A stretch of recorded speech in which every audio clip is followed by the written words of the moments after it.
So in today's video, we are going to make our own solid rocket motor using sugar as a propellant. I am making this rocket motor for my upcoming amateur rocket. So stay tuned for that, and let's begin with our step-by-step process on building our own solid fueled rocket motor. So let's begin. So first thing we need is potassium nitrate, which is KNO3. Make sure it is not in crystallized form and it is in fine powder form. Now we're going to measure exactly 28 grams of KNO3. The next thing we need is sucrose. We're going to measure an additional 15 grams of sucrose. We will require to maintain a ratio which is 65% KNO3 and 35% sucrose. And now we're going to mix it for 1 entire minute to make sure it completely forms a compound. So first we need a cardboard tube of length 10 cm and a diameter of around 2 cm. Then we need a M seal. We are going to make around 20 grams of M seal compound, and we are going to put this M seal compound on any end of the tube to prevent the cap's ignition. Then we need a A4 paper with printed lines with 2 cm gaps between them.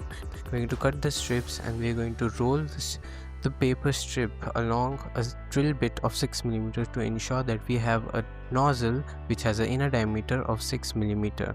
Now we are going to use Fevicol so that the nozzle we have is quite strong after it dries.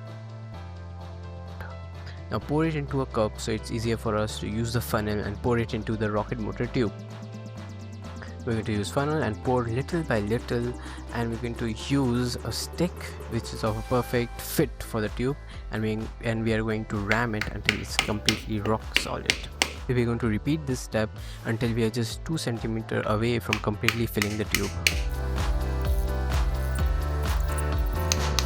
Now we are completely done with filling our fuel, and now it is rock solid. It is not falling apart even if we put it upside down. So the next thing, we need to make a combustion chamber. For this we need a 6 mm drill bit, and we're going to mark 5 cm from the top, and we're going to drill it from our bare hands. Make sure you don't use a drill machine, as it can generate heat and ignite our fuel. So after that we need to put up our paper nozzle and stick it with some Fevikwik or super glue.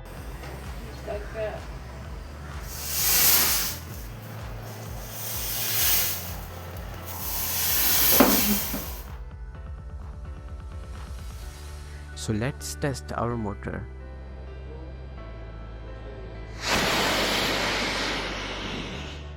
So as you can see, our first test completely failed as the pressure inside the rocket motor was too high for the cardboard tube to hold, and it just burst.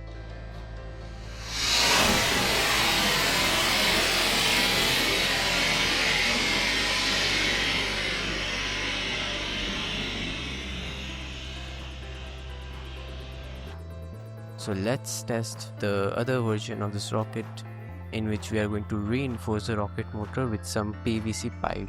3, 2, 1.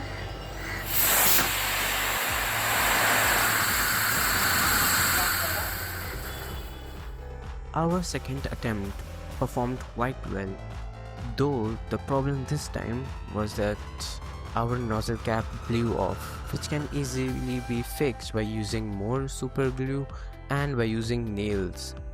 On my third attempt, I have used Fevicol and paper to reinforce the cardboard tube rather than using PVC pipe, which was too heavy for the rocket to lift off. So let's make our third attempt. 3, 2, 1, start.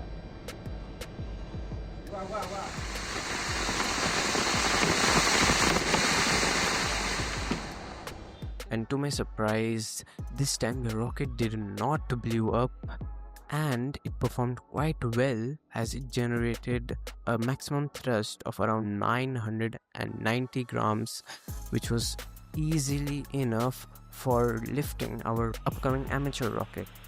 And this way we have successfully completed our rocket made with sugar, which is quite interesting, and I hope you like this video. Please make sure to like and subscribe my YouTube channel, and see you in the next video. Bye bye.